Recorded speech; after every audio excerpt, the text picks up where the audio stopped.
Begitu berita ini keluar, langsung menimbulkan gelombang opini publik yang besar di kota Jiangcheng. Seluruh kota Jiangcheng gempar. Banyak orang yang tahu tentang reputasi mutiara kota Jiangcheng.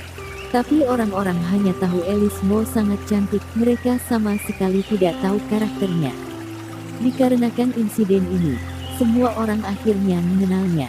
Tiongkok di zaman sekarang ini sedang berada dalam masa yang sensitif, orang kaya semakin kaya, orang miskin semakin miskin, kesenjangan sosial ini tidak mungkin bisa dihancurkan. Munculnya insiden ini melambangkan masalah kesenjangan sosial yang semakin mendarah daging. Di bawah arahan awak media yang disengaja ataupun tidak disengaja, wawancara Bibi Guo menciptakan konfrontasi antara dua kelas sosial. Alice Mo sama dengan kaum kapitalis. Bibi Guo sama dengan warga biasa. Kaum kapitalis menggunakan sumber daya yang mereka miliki untuk menekan warga biasa. Berita seperti ini sangatlah sensitif. Hater di internet tidak akan memahami situasi secara detail dan kebenaran suatu insiden, mereka hanya perlu sebuah penghubung dan mereka sudah bisa melampiaskan amarah di dalam hati mereka. Aku orang lemah, aku masuk akal. Aku orang lemah. Meskipun aku bukan orang yang bersangkutan, tapi sebagai orang lemah aku harus membantunya. Kamu orang kuat, tidak bisakah kamu mengalah kepada kami yang lemah ini? Kamu mengendarai Rolls Royce, aku mengendarai mobil ratusan juta rupiah. Meskipun aku menabrakmu, aku harus bertanggung jawab penuh. Tapi kamu begitu kaya, apakah kamu masih membutuhkan biaya ganti rugi dariku? Cara berpikir orang lemah memang sangat tidak masuk akal. Intinya dia menganggap dirinya lemah tetapi tidak bisa terima orang mengatakan dia lemah. Posisi seseorang menentukan pola pikirnya. Orang yang semakin tidak memiliki pendidikan akan semakin memikirkan masalah dari sudut pandang mereka sendiri. Ada yang mengatakan tidak ada yang salah berdiri mengikuti sudut pandang sendiri. Ini memang benar, tapi yang salah adalah logika mereka. Orang yang setuju dengan logika ini telah mengabaikan kebenaran suatu masalah. Seringkali orang-orang hanya memerlukan satu kebenaran yang sesuai dengan pandangan bias mereka. Wanita hamil melompat dari gedung, berarti kesalahan rumah sakit. Guru TK yang tidak baik terhadap anak-anak berarti tidak bermoral. Alice Mo pergi mengunjungi Bibi Guo, berarti mengancamnya. Kebenaran tidak penting sama sekali. Yang penting adalah apakah kebenaran sesuai dengan pandangan bias orang-orang atau tidak. Mengetahui masyarakat paling suka dengan hal seperti ini, beberapa awak media juga mulai kelewat batas. Awak media tetap akan memberitakan kebenaran, tetapi seringkali hanya sebagian dari kebenaran. Masyarakat tidak dapat memahami insiden secara keseluruhan, mereka hanya melihat berita yang diberitakan oleh awak media dan langsung emosi melihat hal yang diberitakan. Lalu sengaja membuat konfrontasi. Berita ini adalah contoh klasik dari konfrontasi kesenjangan sosial. Apa? Alice Mo, seorang kaum kapitalis, mengancam warga biasa. Siapa yang memberimu keberanian untuk melakukan hal itu? Sungguh menganggap remeh kami warga biasa. Sok hebat. Banyak pengguna sosial media telah ikut serta dalam perdebatan tentang masalah ini. Bahkan banyak orang yang tidak pernah membeli obat ini sama sekali ikut-ikutan mengejam untuk mengikuti tren topik pembicaraan yang sedang tren belakangan ini. Jelas-jelas mereka tidak pernah meminum obat ini, tetapi malah mengatakan mereka hampir mati karena obat baru ini. Sebagian besar orang, meskipun mereka belum pernah meminum obat ini, tapi mereka khawatir jika obat ini masuk ke pasaran, yang dirugikan adalah mereka sendiri. Jadi tentu saja mereka akan memihak kepada korban, dan merasa mereka orang lemah harus melindungi hak-hak orang lemah. Emosi mengalahkan akal sehat, sudut pandang mengalahkan kebenaran. Opini publik hampir berat sebelah. Ada juga orang-orang yang berpihak kepada perusahaan besar Mo, dan membantu mereka mencari keadilan, tetapi dengan cepat mereka diserang oleh massa yang tidak setuju, dan langsung menjuluki mereka pihak pembelot. Opini publik adalah hal yang mengerikan, dan mewakili opini dari orang-orang kelas bawah. Dikarenakan itu, tidak ada yang boleh mempertanyakan hal ini, jika tidak akan membuat publik tidak senang. Setelah Lena Lu, Dr. Bibi Guo, mengetahui masalah ini, dia segera menyangkal hal ini dengan menggunakan akun sosial media pribadinya, dan mengklaim saat itu dirinya ada di tempat kejadian dan tidak ada hal yang tidak menyenangkan terjadi. Tapi pernyataan Lena Lu malah membawa efek yang sebaliknya. Netizen yang teliti, dengan cepat menemukan bahwa Lena Lu dan Alice Mo adalah teman sejak kecil. Dengan hubungan mereka ini, bukankah masuk akal jika dia membantu temannya berbohong? Dengan cepat di kolom komentar Lena Lu penuh dengan kemarahan orang-orang, ada yang mempertanyakannya, ada yang memakainya, dan bahkan ada beberapa orang mengatakan dia tidak layak menjadi seorang dokter. Dalam waktu beberapa jam, kotak pengaduan Rumah Sakit Umum Jiangcheng menerima ribuan surat laporan yang berisikan hujatan. Lena Lu yang mengetahui hal ini sangat kesal hingga wajahnya memutih. Menerima uang suap, tidak menghormati pasien, bersikap buruk, tidak satu pun dari surat laporan ini yang benar. Bukannya Lena Lu sombong, tapi dengan latar belakang keluarganya, apakah dia perlu menerima uang suap? Pimpinan rumah sakit tentu saja tahu Lena Lu tidak mungkin menerima suap, tetapi Lena Lu memang terlibat dalam insiden ini. Karena mempertimbangkan dampak yang akan terjadi, Lena Lu disuruh cuti untuk sementara, hal ini juga untuk melindunginya. Lena Lu kembali ke rumah, dan kesal sendiri, kenapa orang sekarang seperti ini. Dia yang bukan orang yang terlibat langsung dalam insiden ini saja sudah terimbas sebesar ini, apalagi Alice Mo karakter utama dalam keseluruhan insiden ini. Hujatan yang diterimanya pasti lebih parah dan suasana hatinya pasti lebih sedih. Memikirkan hal ini, Lena Lu bergegas mengeluarkan ponselnya dan menelepon Alice Mo. "Alice, apakah kamu baik-baik saja?" Lena Lu bertanya dengan penuh perhatian. Suara Alice Mo terdengar sangat tenang. "Lena, aku sudah melihat kamu membantuku memberikan klarifikasi di akun sosial media, terima kasih." "Tidak perlu berterima kasih, aku hanya mengatakan yang sebenarnya," Lena Lu berkata dengan tegas, lalu dengan marah dia berkata, "Tapi Bibi Guo sangat keterlaluan, aku belum pernah melihat orang yang sangat tidak tahu malu seperti dia. Kamu jangan bicara terlalu banyak.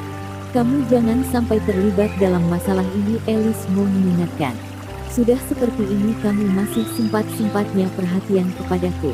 Pikirkan dirimu sendiri." Lena Lu berkata dengan tak berdaya, "Aku sudah disuruh mengambil cuti, dan sekarang aku sedang di rumah." "Alice, aku katakan kepadamu, kamu pasti tidak percaya dalam 3 jam ada lebih dari 1000 surat laporan. Bahkan profesor yang telah bekerja di bidang ini selama puluhan tahun juga menertawakanku dan mengatakan seumur hidup dia tidak pernah melihat begitu banyak surat laporan. Setelah membaca sebagian surat laporan itu, aku merasa aku telah menjadi dokter paling jahat di dunia." Lena Lu berkata sambil tidak tahu harus tertawa atau menangis. "Lena, aku sudah menyusahkanmu.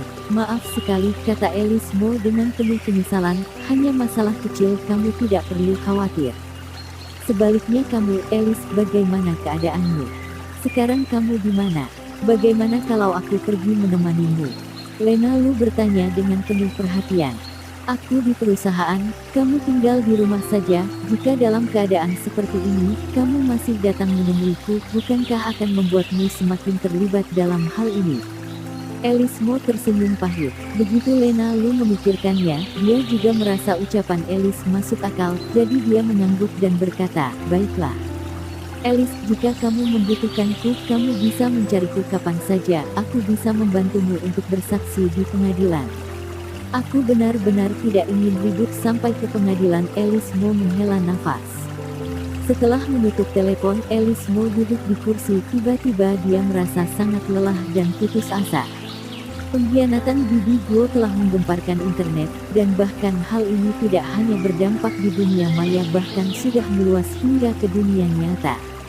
Banyak orang sengaja pergi ke gedung perusahaan besar Mo untuk menghina Alice Mo, melempar telur, menyerumuni gedung perusahaan besar Mo sambil berdemo, dan masih banyak lagi hal yang seperti ini yang terus terjadi. Setelah beberapa polisi datang dan membawa beberapa orang yang memicu kerusuhan ini, situasi baru bisa dikendalikan. Masalah baru saja mereda, rumor kembali bermunculan di mana-mana. Seseorang dengan maksud jahat menciptakan rumor bahwa perusahaan besar Mo menyuruh polisi menangkap banyak orang yang tidak bersalah. Bahkan ada yang mengatakan bahwa perusahaan besar Mo mengerahkan pasukan militer menindas para pengunjuk rasa dengan brutal. Membuat rumor dan mencari-cari kesalahan. Tentara menindas warga. Di zaman yang penuh perdamaian seperti sekarang ini, rumor seperti ini terlalu tabu. Orang-orang yang percaya dengan rumor seperti ini benar-benar tidak punya otak. Mereka tidak berpikir, dari mana datangnya kekuasaan perusahaan besar Mo sehingga sanggup mengerahkan pasukan militer. Tapi tidak ada orang yang memikirkan hal ini. Mereka hanya percaya perusahaan besar Mo mengerahkan pasukan militer untuk menindas warga. Sungguh memuakkan. Insiden ini kembali menggemparkan internet, komentar para netizen dan opini publik kembali melancarkan serangan yang kejam terhadap perusahaan besar Mo. Dalam situasi seperti ini, semua karyawan perusahaan besar Mo merasa berada dalam bahaya, merasa takut dan mereka semua memiliki pemikiran yang sama di benak mereka, apakah perusahaan besar Mo akan hancur karena rumor ini. Beberapa karyawan bahkan sudah menghubungi perusahaan baru, jika terjadi sesuatu kepada perusahaan besar Mo mereka akan segera pergi. Tapi ini hanya sebagian kecil. Sebagian besar karyawan masih bersedia mempercayai karakter Alice Mo dan dia tidak mungkin melakukan hal semacam itu, dan mereka lebih yakin bahwa obat baru yang mereka kembangkan tidak mungkin membuat orang sekarat. Tapi tekanan opini publik terlalu besar, dan mereka semua hampir tidak sanggup menanggungnya lagi. Saat ini, sudah pukul 6 sore, dan para karyawan sudah pulang kerja tetapi Alice Mo masih belum pergi. Dia duduk sendirian di dalam kantornya sambil merenung. Tok-tok, pada saat ini, suara ketukan pintu terdengar. Alice Mo menoleh dan melihat Robert Q yang tersenyum dengan gembira dan terlihat tidak serius. "Kenapa kamu masih belum pulang kerja?" tanya Alice Mo sambil bergegas menyeka air mata di sudut matanya. "Aku sudah selesai bekerja dari tadi, aku menunggumu di bawah tapi dari tadi aku tidak melihatmu turun, jadi aku datang untuk memeriksa, dan ternyata kamu memang di sini." Cibir Robert Q, "Kamu pulang dulu, aku ingin sendirian," kata Alice Mo tanpa menoleh. "Sendirian siapa? Pria atau wanita?" kata Robert Q berpura-pura tidak senang. Alice Mo hampir tidak menangkap leluconnya ini, tapi kemudian dia berkata, "Kamu jangan bercanda lagi, kamu pulang dulu, masih ada yang harus aku kerjakan." Robert Q duduk di sofa sambil menyilangkan kakinya dan merokok. "Lagian aku tidak ada kerjaan lagi, aku akan menemanimu di sini, setelah kamu selesai, katakan kepadaku, lalu kita pulang bersama." Alice Mo menutup mulutnya dengan tangannya, dia berusaha agar suara tangisannya tidak terdengar, tetapi bahunya yang sedikit bergetar telah menunjukkan perubahan emosinya. Dia menangis. Robert Q sangat terkejut melihat hal ini. Setelah ragu-ragu sejenak, dia berjalan mendekatinya. Alice Mo tidak bisa menahannya lagi, dia berbalik dan memeluk Robert Q. "Kenapa? Jelas-jelas sudah dibicarakan dengan baik, aku tidak mengancamnya, kenapa dia berbuat seperti ini terhadapku?" Sambil memeluk bahu Alice Mo dengan lembut, Robert Q berbisik, "Semuanya akan berlalu." Alice Mo mengiyakan dengan pelan, lalu bersandar di dalam pelukan Robert Q. Kali ini, tidak ada rasa malu, tidak ada rasa segan, yang ada hanya kedamaian, bagaikan sebuah kapal yang sudah mengembara di badai hujan dalam waktu yang lama yang akhirnya menemukan tepi pantai yang hangat. Dia sudah lama tidak beristirahat dengan baik fisik ataupun mentalnya sudah sangat kelelahan. Saat ini, di dalam pelukan Robert Q, rasa aman tiba-tiba muncul, dan perlahan-lahan dia tertidur.